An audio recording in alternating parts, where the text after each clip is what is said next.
Sementara itu, calon Bupati Klungkung nomor urut 1, Cokorda Bagus Oke, menggunakan hak suaranya di TPS 4 Banjarbucu, Desa Pekraman, Semarapura. Kandidat yang diusung Partai PDIP ini datang ke TPS bersama istri dan keluarganya.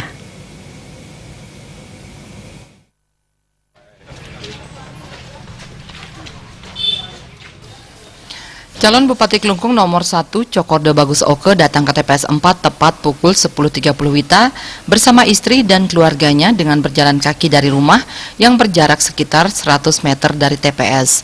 Sampai di TPS, Cokorda Bagus bersama keluarga menyerahkan surat undangan dan menunggu panggilan mencoblos. Seusai menyalurkan hak suaranya, Cokorda Bagus Oke yang berpasangan dengan Iketut Mandia di pilkada kali ini mengatakan siapa yang terpilih nantinya merupakan putra terbaik Klungkung.